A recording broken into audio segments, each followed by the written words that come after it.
Samantala, presyo ng bigas mas bumaba pa ngayong panahon ng tag-ulan. Narito ang report.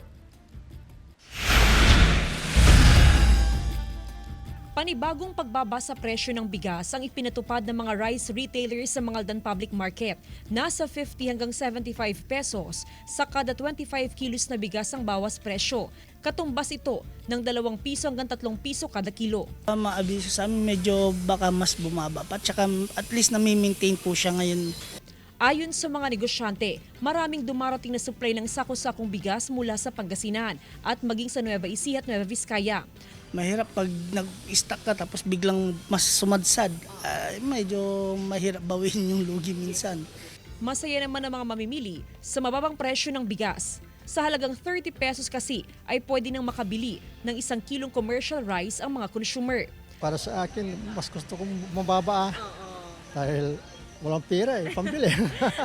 Ayon sa Sambang Industriya ng Agrikultura o SINAG, stable o sapatang supply ng bigas sa bansa ngayon. Nakakatulong din daw sa pagkontrol sa presyo ng bigas ang 20 pesos na presyo per kilo sa ibang lugar.